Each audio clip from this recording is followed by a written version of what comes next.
नमस्कार विद्यार्थी मित्रांनो, मी CA K sir from K commerce academy Nashik. विद्यार्थी मित्रांनो, स्वागत आहे तुमचं रिलेटेड टू महावितरण, महास्कॅम, महाघोटाळा. यस यस यस विद्यार्थी मित्रांनो, महावितरण महाघोटाळा ही जी सिरीज स्टार्ट केलेली आहे आणि जे एक्सपोज करत आहोत आपण, जी आपल्यासमोर ट्रान्सपरन्सी आलेली नाहीये. IBPS ने रिझल्ट लावला, महावितरणनी लावला, तो ट्रान्सपरंट आहे आणि नक्कीच व्हॅलिड आहे. सर तुम्हाला IBPS ची प्रोसेस माहीत नाही सर, ते थोड्या दिवसानंतर रिझल्ट लावतात, 1 वीक नंतर रिझल्ट येईल.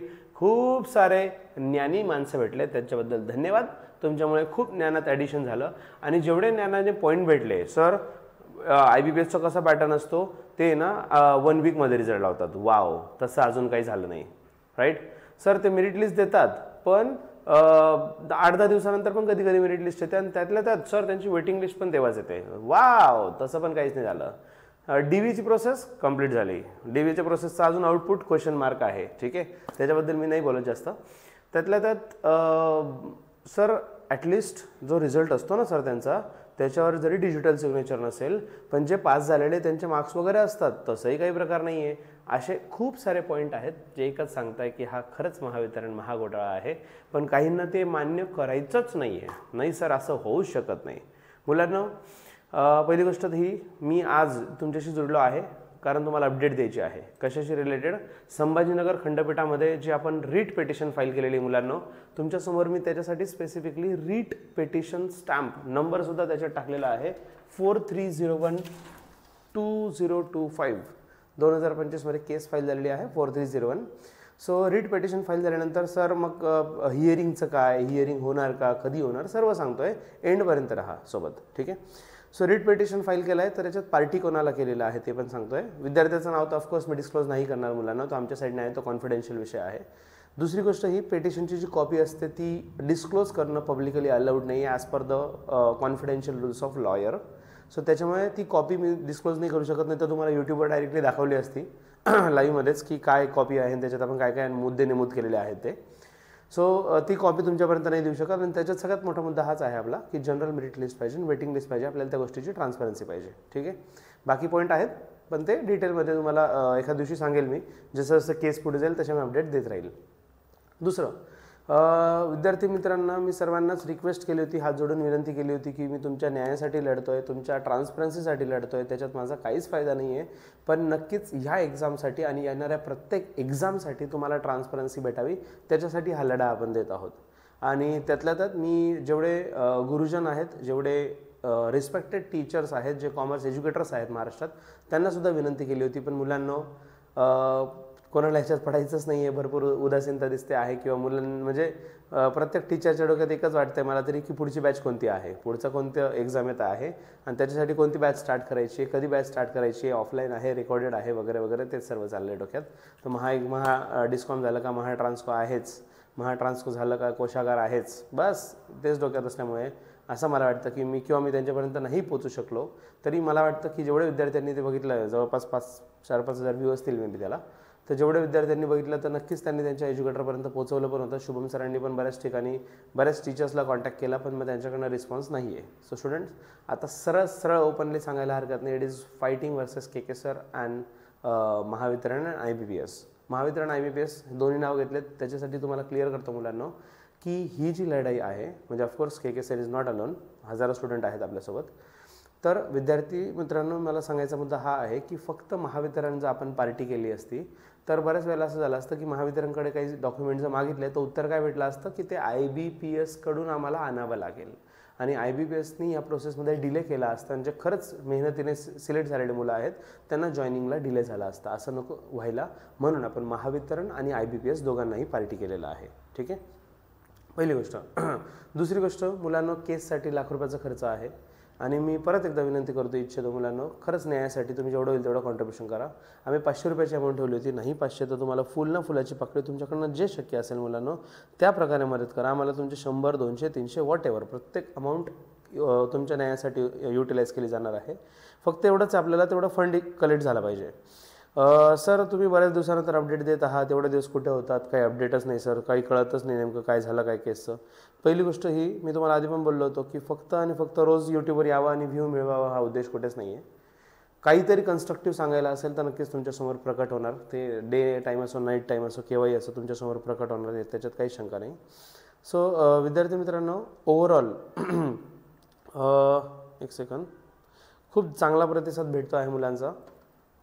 पॉझिटिव्हली ॲक्ट करत आहेत आणि ज्यांना वाटत होतं की नाही नाही होऊन जाईल, थोड्या दिवसाची गोष्ट आहे, काहींनी थोडे दिवस पेशन्स ठेवलं. ज्यांना असं वाटत होतं की नाही सर आपल्याला केस वगैरे काहीच करायची गरज नाही, थोड्या दिवसात आपला सगळा इश्यू सॉल्व्ह होऊन जाईल, त्यांचे पण आता डोळे उघडले असतील की इश्यू सॉल्व्ह होण्याचं काहीही चान्सेस नाही आहे. सो विद्यार्थी मित्रांनो, परत मी एकदा अपील करतो, हा आपला QR कोड आहे, याच्यावर स्कॅन करा. 500 रुपीज जास्त, म्हणजे अक्षरशः काही मुलांनी आता नाव घेणं शक्य नाही आहे की कोणाकोणाचं नाव घेणार, 4 वेळा पैसे ट्रान्सफर करतायत. म्हणजे त्यांच्याकडे जसे जसे पैसे येत आहेत तसं तसं ते ट्रान्सफर करून परत स्क्रीनशॉट पाठवतात. सर मी अजून ॲडिशनल केले, सर मी अजून शक्य होईल तेवढं करेल, सर मला आत्ता नाही पॉकेट मनी, सर माझी सॅलरी. अक्षरशः मुलांचे मेसेजेस आहेत, सर 31 तारखेला आमचा पगार होईल, 1-2 तारखेला, मग आम्ही पैसे देऊ. एवढं चांगला सपोर्ट करत आहेत, पण अजूनसुद्धा 1 लाख रुपये कलेक्ट झालेले नाही आहे. आणि खूप दिवस खरं सांगायचं तर मी थोडा स्टे केला होता, म्हणजे स्टे कोर्टवाला नेहमीच थोडा रेस्ट घेतला होता, स्टॉप केला होता. माझा प्रयत्न होता की बऱ्याच जणांचं असं काही अफवा आली होती कुठून तरी की 4 तारखेला वेटिंग लिस्ट येणार आहे, जनरल मेरिट लिस्ट येणार आहे. म्हटलं ठीक आहे ना, हरकत नाही, चांगली गोष्ट. आपल्या ज्या गोष्टीसाठी लढा आहे ते जर असंही मंजूर होणार असेल तर मग आपल्याला फक्त लढायचं आणि लढल्यामुळे माझ्यामुळेच झालं असं काही जरुरी नाही. आपल्याला जे पाहिजे ते भेटत असेल तर मग लढायची गरजच नाही आहे. विद्यार्थ्यांचे पैसे आहेत ना, विद्यार्थ्यांना परत करूया. 1 लाख रुपये काही छोटी गोष्ट नाही आहे. आणि ते जो आपल्याला रिझल्ट भेटला महावितरणकडूनच त्या गोष्टी भेटल्या तर ते कशाला आपण खर्च करू ना त्या गोष्टीसाठी. म्हणून मी सुद्धा होल्ड केला 4-5 तारीख. म्हटलं ठीक आहे, खरंच बघूया होतंय का रिझल्ट येतंय का जनरल मेरिट लिस्ट. ते सगळी अफवा होती, असं ॲक्च्युअल रिॲलिटीमध्ये वगैरे काहीही झालेलं नाही. ठीक आहे सर, किती पैसे छापले सर तुम्ही, न्यू बिझनेस तुमचा, असे विचारणारे आहेत त्यांच्यासाठी सांगतो, न्यू बिझनेस म्हणा तुमच्या भाषेत हरकत नाही, आमच्या भाषेत आम्ही म्हणतो या न्यायासाठी जमा झालेला पैसा. तर न्यायासाठी जमा झालेला पैसा किती आहे मुलांना, IBPSने ट्रान्सपरन्सी नाही दिली, पण डेफिनेटली आम्ही तुम्हाला ट्रान्सपरन्सी देणार. So as you can see this is account of KK commerce academy. आमचा ॲड्रेस वगैरे आहे, बाकी डिटेल्स तुम्ही बघू शकतात. सो 20 जानेवारीपासून तर 30 जानेवारीपर्यंतचा हा बँक स्टेटमेंट आहे. ठीक आहे, करंट अकाउंट ज्याचं तुम्हाला QR कोड दिलेला आहे त्याच अकाउंट स्टेटमेंट आहे. तुम्ही स्कॅन केल्यावर तिथे नाव पण बघू शकता, KK कॉमर्स अकॅडमी येणार. ठीक आहे ना, आपला मेल ID वगैरे पण याच्यात तुम्ही बघू शकतात. स्टुडंट्स, आपण 21 तारखेला मुलांना अपील केली होती विद्यार्थी मित्रांनो की टेलिग्रामवर मीटिंग वगैरे घेतली, मग पैसे कलेक्ट करायला पण स्टार्ट केलं. 23 तारखेपासून कलेक्शन स्टार्ट झालं मुलांना. 23 तारखेपासून बघू शकता तुम्ही 500 रुपीज जे कंटिन्युअसली बघत आहात तुम्ही, 500 कंटिन्युअसली पैसे येत आहेत. येस, हे जे शेडेड केलेली अमाऊंट आहे मुलांना, ही महावितरणसाठी जमा झालेला पैसा आहे. ठीक आहे, बाकी हे बघा 2000, 1000 हे पण मुलांनीच दिलेले पैसे महावितरणसाठीच. ठीक आहे सर, हा 2990 काय आहे, हे फीजचं पार्ट आहे मुलांना. हे आमचं जे सॉफ्टवेअर आहे, जे कोर्स आम्ही सेल करतो स्टुडंट्सला, तर त्याच्यातून आलेले सॉफ्टवेअरचे पैसे आहेत. ठीक आहे, बॅलन्स किती सर तुमचा, किती पैसे तुमच्या अकाउंटमध्ये, 5 लाख समथिंग आहेत, बघू शकता ते पण. ठीक आहे, मेहनतीची कमाई आहे, प्रत्येक रुपये मेहनतीने कमवलेला आहे, त्याच्यामुळे लपवायचं काहीच कारण नाही. It is white. I am chartered accountant by qualification, so I don't have to hide income. It is my white income. I have to show this in my income tax. ते थोडं नॉलेज असेल असं अपेक्षा करतो तुम्हाला, income tax वगैरे काय असतं प्रकार, तर त्या प्रकारे सर्व आहेत. तर त्याच्यामुळे मला लपवायची काहीच गरज नाही आहे. आणि मी तुम्हाला क्लिअरली दाखवलेले प्रत्येक अमाऊंट, असं काही नाही की तुमचे एक्स्ट्रॅक्ट करून पाठवले मी, जे नाही आहे. आता फॉर एक्झाम्पल इथं 17,000 रुपये आलेले आहेत. ठीक आहे, हे पण मी त्याच्यातच प्रेझेंट शो होत आहे. असं काही वेगळं मी फक्त फिल्टर करून पाठवलेलं आहे फक्त महावितरणचे, असं काही नाही. It is complete bank statement PDF which is uneditable as it is आहे. मुलांना हे 29 जानेवारीला रात्री डाउनलोड केलं होतं, तोपर्यंतचं आहे. लेटेस्टवाला अजून मी करेल, परत 1 वीकमध्ये करेल मी अपडेट. सो इथेपर्यंत 36,001 रुपीज, एखाने 501 रुपये दिले होते. आहेर 501चा, बाकीचे 500 होते. 501 वाला एक अमाऊंट होती. हे बघा इथं बघू शकता तुम्ही 501, ते 501मुळे 36,001 रुपये कलेक्शन झालं आहे. आणि खूप खरं सांगायचं तर पैसेमुळे काम अटकतं आहे म्हणून खूप दिवस होल्ड केला की पैसेच नाही आहे. फॉर एक्झाम्पल त्यांना 10-20 हजार रुपये दिले आणि स्टार्ट करायला लावलं, रिक्वेस्ट केली, आणि त्याच्यानंतर पेटिशन फाईल झाल्यावर त्यांना म्हणायचं नाही आता आमच्याकडे पैसे नाही आहे. तर तसं नको व्हायला आणि पैशामुळे काम अटकायला नको म्हणून खूप दिवस होल्ड केलं. ठीक आहे, भेटला सपोर्ट, भेटतोय आणि कंटिन्युअसली मुलांचे डोळे उघडत आहेत. जसे जसे डोळे उघडत आहेत तसं त्यांना रिअलाईज व्हायला लागलं की कोणीतरी आपल्यासाठी लढत आहे, तर त्याला आपण सपोर्ट केला पाहिजे फाईट करण्यापेक्षा. असं कुठेतरी सद्विवेक बुद्धीला जाणीव व्हायला लागली मुलांना, त्या हिशोबाने सपोर्ट पण भेटत आहे. चांगली गोष्ट आहे मुलांना. पण खरंच सांगतो अजूनही एवढा सपोर्ट काफी नाही. आपल्याकडे अजून 50% अमाऊंटच जमा झालेली आहे जेवढ्या फंडची गरज आहे त्याच्यापैकी. तर याच्यापुढे आपल्याला काम अटकायला नको, त्याच्यामुळे फंड कलेक्ट करत राहा ॲज मच एज पॉसिबल. याचा विचार नका करू की बरेच पैसे जमा झाले. स्टुडंट्स, दुसरी गोष्ट, रिझल्ट बघितलंच असेल सर्वांनी, ही लेटेस्ट अनाउन्समेंट आता तुमच्यासाठी ही जुनी झाली आहे, कारण खूप अपडेटेड असतात तुम्ही सर्व. 5 फेब्रुवारी 2025ला MSc-DCL advertisement 5/2023, 7/2023, 8/2023 individual marks of candidate. हां, या जस्ट ॲडव्हर्टिजमेंटवरून आठवलं मुलांना, आपल्याकडे फंड कमी होता ना, त्याच्यामुळे मी जे आपले ॲडव्होकेट आहेत त्यांना मी रिक्वेस्ट केली की इंजिनिअरिंगची जी केस आहे त्याच्यात मर्ज करावी आपली केस, इंजिनिअरिंग आणि अकाउंटंट. ॲट द एंड दोघी पोस्ट सोबतच आलेल्या आहेत ॲडव्हर्टिजमेंट वगैरे. तर तोच विषय, ट्रान्सपरन्सी पाहिजे, जनरल मेरिट लिस्ट पाहिजे, म्हणजे तो गेटचा विषय वेगळा. मुलांना मी क्लिअर करतो, जे इंजिनिअरिंगचे विद्यार्थी आहेत त्यांनी जी केस फाईल केलेली आहे त्याच्यात गेटचा मुद्दा वेगळा आहे. It is writ petition number 1, petition 1 तो विषय संपला. पेटिशन 2 जे त्यांनी फाईल केलेलं आहे ते आहे रिलेटेड टू सेम, की त्यांना वेटिंग लिस्ट पाहिजे आहे आणि जनरल मेरिट लिस्ट हवी आहे, पूर्ण ट्रान्सपरन्सी पाहिजे. ठीक आहे. ज्यांना अजूनही वाटतं की खरंच सर्व ट्रान्सपरंट चाललं आहे मुलांना, हे तुमच्यासमोर आहे आणि वेबसाईटच आहे, मी काही वेगळं केलेलं नाही, तुम्ही बघू शकता. Link will be available till 28 February. चांगली गोष्ट आहे, 28 फेब्रुवारीपर्यंत आहे. ठीक आहे मुलांना, हे कधी अनाऊन्स झालं आहे 5 फेब्रुवारीपासून. ठीक आहे, मी लिंकवर क्लिक केलं, म्हटलं चला बघूया. इथं आल्यावर बघितलं तर बाबो, कमेन्समेंट ऑफ रिझल्टची डेट काय आहे? 28 जानेवारी 25. क्लोजरची डेट 20. ठीक आहे, क्लोजरची डेट आहे अजून फेब्रुवारी एंडपर्यंत.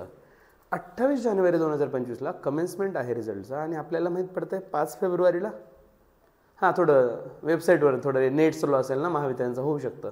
नेमकं त्यांना हॉटस्पॉट भेटला नसेल, इंटरनेट स्लो असेल, त्याच्यामुळे अपडेट करायला 6-7 दिवस लागून गेले. हरकत नाही, तरी महावितरण एकदम ट्रान्सपरंट आहे. आणि हां, तुम्ही ते ऑडिओ पण ऐकला असेल, व्हॉट्सअप ग्रुपवर, टेलिग्राम ग्रुपवर खूप शेअर होतं. आपला एक विद्यार्थी आहे, अगेन मी नाव कोणाचं सांगणार नाही मुलांना, कारण बदनाम करायला बिंदास. के सर एकच आहे बदनाम करायला बिंदास, काही विषय नाही, भरभरून बदनाम करा. एकच माणसाला बदनाम करायचं पूर्ण राज्यातून, बाकीच्यांना खरंच नाव नका खराब करू. आणि विद्यार्थ्यांचं मी ज्या दिवशी केस जिंकेल लागेल तर त्या मुलांचं आपण फार प्रेस कॉन्फरन्स घेऊन टाकू, पण तोपर्यंत त्यांचं नाव डिस्क्लोज करायची माझी पर्सनली इच्छा नाही आहे. कारण आता माझं सांगायचं झालं तर मला काही स्पर्धा परीक्षा द्यायची नाही की कोणती पोस्ट अचीव करायची नाही. पण ऑफकोर्स जे विद्यार्थी केस फाईल करायला आलेले आहेत फक्त आणि फक्त माझ्या शब्दावर, ते स्वतः रिस्क घेत आहेत. ऑफकोर्स स्पर्धा परीक्षांची तयारी करत आहेत, ही झाली का दुसरी झाली का तिसरी, कुठे ना कुठे गव्हर्नमेंटमध्ये जायची इच्छा आहे, तर त्यांच्या विरुद्ध कसं जायचं आणि हे त्यातल्या त्यात पब्लिकली डिस्क्लोज केलं तर त्यांना तशी ट्रीटमेंट निगेटिव्ह भेटेल. त्याच्यामुळे मी डिस्क्लोज करत नाही आहे. ज्या दिवशी सक्सेस भेटेल त्या दिवशी लागेल तर आपण ते करूया डिस्कस. तर आपण केस रिट पेटिशन फाईल केलेले संभाजीनगरचे भरपूर विद्यार्थी आपल्यासोबत जोडलेले आहेत. मुलांना ट्यूजडे म्हणजे मंगळवारी काय डेट आहे? अरे आम्हाला कॅलेंडर पाहिजे राव. ॲपल, हां सापडला. Students, Tuesday 11 February 2025. ट्यूजडेला 11 फेब्रुवारी 2025ला आपली फर्स्ट हिअरिंग होणार आहे. फर्स्ट हिअरिंगची डेट आणि टाईम सर आम्हाला पण सांगा, आम्ही पण भरभरून जाऊ. मुलांना मंडेला म्हणजे एक दिवस आधी आपल्याला त्या डिटेल्स कळतील, तसं मी तुम्हाला नेक्स्ट अपडेट देईल. मी सर्वांना विनंती करतो, संभाजीनगरमध्ये असणारी किंवा संभाजीनगरच्या जवळपास असेल तर सर्वांनी भरभरून जावा आणि ती हिअरिंग हँडल करावी, हिअरिंग बघावं, अटेंड करावं. मुलांना त्याच्यासाठी तुम्हाला ॲप्लिकेशन द्यायचं, तुमचं डॉक्युमेंट द्यायचं काहीच गरज नाही आहे. तुम्हाला पैसे दिलेच पाहिजे तुम्ही मला, तेही काही प्रॉब्लेम नाही.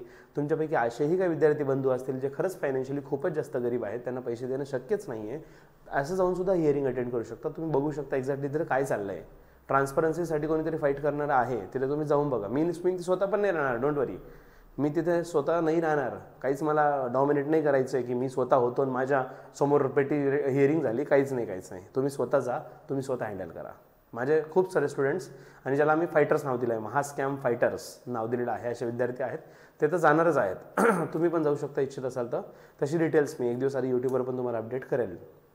एक्झॅक्ट टायमिंग वगैरे नाही, आपल्याला त्याचा एक नंबर असतो आणि डेट दिलेली असते, त्या नंबरनुसार त्या बॅचनुसार तसं राहील. जेवढी डिटेल्स शक्य आहे तेवढं मी तुम्हाला देईलच. तर असं सर्व चित्र आहे मुलांना. आणि रिझल्ट आता तुम्ही बघत आहात. जो रिझल्ट लागला जे 28 जानेवारी ना, जे ट्रान्सपरन्सीमध्ये बिलीव्ह ठेवणारे लोक आहे, 28 जानेवारीला रिझल्ट लागला मुलांना. आणि सर प्रत्येकाचा रिझल्ट दिसतो तुमचं, कुठं खुपतंय, कुठं पोटाला तुटतंय सर तुमच्या. येस मुलांना, इंडिव्हिज्युअल रिझल्ट दिसतोय. ती ऑडिओ नोट ऐकलं असेल ना व्हॉट्सअपला, टेलिग्रामला. तो मुलगा विचारतोय त्या ऑफिसरला की सर मग आम्हाला सर्वांचा रिझल्ट नाही करणार का?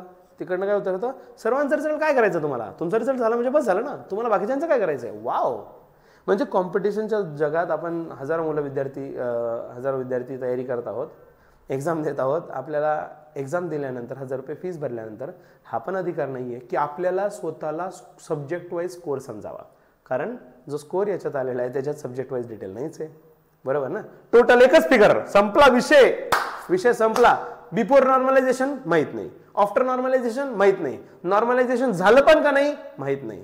एकच दिवसाचे पोरं जास्त पास आहे पहिल्या दिवसाचे असं प्रोबॅबिलिटी आहे, पण ते पण कन्फर्म आहे का माहित नाही. पण ट्रान्सपरन्सी आहे ना भाऊ, जबरदस्त. एवढं ट्रान्सपरंट सिस्टमच पाहिलं नाही पोरांना मी, म्हणजे खरंच माझ्या लाईफमध्ये पहिल्यांदा एवढं ट्रान्सपरंट पाहिलं आहे. आणि खरंच मला ते अजून जास्त मध्ये घुसून ट्रान्सपरंट बघायची इच्छा आहे. बघूया आता काय होतंय, आणि पुढच्या केसची अपडेट मी तुम्हाला देईलच. पण मुलांना प्लीज प्लीज प्लीज सांगेल, support as much as possible. अजूनसुद्धा फंड कमी आहे, फंडसाठी जेवढं होऊ शकतं प्रयत्न करा, जॉईन व्हा प्रत्येकाने, म्हणजे ॲज त्यांच्या फ्रेंड्सपर्यंत पण पोहोचवा. आणि जर खरंच शिक्षकांचा जर सपोर्ट भेटला असता ना, खरंच शिक्षकांचा सपोर्ट जर भेटला असता, 5 टीचरने 10,000 दिले तरी 50,000 होतात, ठीक आहे, अर्ध कामीतच संपला असतं. पण तसं चित्र नाही आहे, म्हणून आपल्याला 500 रुपये पण खूप मॅटर करतात, 200, 100, 200, 300 रुपये पण खूप जास्त मॅटर करतात. एव्हरी डे मुलं ट्रान्सफर करतात, तुम्ही पण करा. आणि पुढची अपडेट मी देतच राहील. काही डाऊट असेल डेफिनेटली आमच्या ग्रुपमध्ये जुडा. आणि एवढंच आहे मुलांना, मागच्या काही 3-4 दिवसापासून थोडं लग्न कार्यात बिझी होतो, त्यातल्या त्यात ते पण, त्याच्यामुळे पण अपडेट नाही करू शकलो, क्षमस्व आहे. पुढची अपडेट लवकरच देईल. पण एवढंच आहे, जेव्हा कन्स्ट्रक्टिव्ह बोलायला राहील तेव्हाच नक्की अपडेट भेटेल. आणि हिअरिंगसाठी जास्तीत जास्त मुलांनीचा इंजिनिअरिंगचं मला अजूनसुद्धा माहिती आहे. ते जेव्हा सरांशी बोललो, संभाजीनगरच्या सरांची, माहीत पडलं की अक्षरशः अख्खं कोर्टरूम फुल भरलेलं आहे. कोर्टरूम फुल भरलेलं आहे का, तर संभाजीनगरमध्ये असणारे जे इवन कोचिंग क्लासेस आहेत ते टीचरसुद्धा त्याला सपोर्ट करत आहेत. ते टीचर्स आहेत, अख्खा त्यांचा क्लासरूम, अख्खे जे मुलं जे खरंच गेटसाठी लढतात किंवा त्यांच्या इंजिनिअरिंगच्या पोस्टसाठी त्यांना लढायचं आहे, अख्खा क्लासरूम तिथं गेलेला आहे, कारण त्यांना हक्कासाठी लढायचं आहे. अख्खा कोर्टरूम भरलेला आहे. कोर्टरूम अख्खा भरल्यावर ते जजला सुद्धा प्रश्न पडतो की that is actually the serious matter which impact the many peoples life. Many people, it is problem of society, problem of n number of students. So they should realize this, की त्यांना कळू द्या की हे खरंच जेन्युइन प्रॉब्लेम आहे, ज्याच्याने हजारो विद्यार्थ्यांना फरक पडणार आहे. त्याच्यामुळे काही डाऊट असेल असं काहीच घाबरू नका. तुम्ही कोर्टमध्ये गेल्यावर असं कोर्टाची पायरी चढायची नाही, बँकेची पायरी चढायची नाही. मी पण ऐकलेलं होतं, आजपर्यंत तसं केलं पण नाही कधी, पायरी चढायची गरज पडेल. पण जेव्हा विषय आला विद्यार्थ्यांचा तर मग 100% पायरी चढायचा विचार केला. आणि लास्ट पॉईंट सांगतो मुलांना, 27 जानेवारी 2025ला लास्ट डेट होती LLBचा फॉर्म फिलअप करायची. 3 वर्षाचा LLB जो असतो, म्हणजे बऱ्याच जणांना माहिती असेल, 3 वर्षाचा LLBचा फॉर्म फिलअप करायची लास्ट डेट होती. LLB CET रात्री 11:30 वाजता मी स्वतः माझा फॉर्म भरला आहे LLB CETसाठी 3 इयर्स. का बरं? आज जी पैशामुळे आपलं काम अटकलं ना, पहिले मी जसं व्हिडिओ 6:30 वाजता रिझल्ट लागला, 7:30 वाजता पहिला व्हिडिओ आपला होता यूट्यूबवर, महावितरण हा महाघोटाळा आहे. एवढं सगळं दिसत असताना ॲक्शन नाही घेऊ शकलो ना, because I am not a lawyer. मला त्या सगळ्या गोष्टींसाठी खेळावं लागलं, वेळ लागला. त्यासाठी मी स्वतः LLBसाठी ॲडमिशन घेतो आहे 3 इयर्सचा, सो दॅट फ्युचरमध्ये जिथेही विद्यार्थ्यांच्या हिताचा विषय असेल, पैशासाठी काम नाही अटकणार, न्यायासाठी आपण नेहमी रेडी राहू. मुलांना बाकी तुमची इच्छा, तुम्हाला कोणाला सपोर्ट करायचं आहे, पण एवढं मी म्हणेल, ॲटलिस्ट निगेटिव्हिटी स्प्रेड नका करू आणि खरंच हक्कासाठी लढा. आणि जे जेन्युइन स्टुडंट आहे त्यांना क्षमस्व आहे, जर माझ्यामुळे लेट झाला असेल तर मी प्रयत्न करेल लवकरात लवकर तुमची ही जॉईनिंग व्हावी. जेन्युइन स्टुडंटला कधीच धक्का लागणार नाही. कोणताही कोर्ट असो, सुप्रीम कोर्ट असो, कोणत्याही लेवलपर्यंत गेलो, जे जेन्युइन खरं पास झालेले विद्यार्थी आहेत मेहनतीने, त्यांना कोणीच धक्का लावू शकत नाही, याच्यात तिळी मात्र शंका नाही. आणि मी तर कोणीच नाही आहे, सुप्रीम कोर्ट नाही म्हटलं तर माझा तर काही संबंधच येत नाही. ठीक आहे. सो विद्यार्थी मित्रांनो, विश्वास दाखवल्याबद्दल धन्यवाद. तुमचा ट्रस्ट राहू द्या. पुढचं ट्रान्सपरन्सी, पुढच्या प्रत्येक डिटेल्स तुमच्यापर्यंत घेऊन येईल. आणि ज्या मुलांनी पेड केलेले आहेत पैसे, त्यांच्या व्हॉट्सअप ग्रुपमध्ये मी स्टेटमेंटसुद्धा शेअर केलेलं आहे.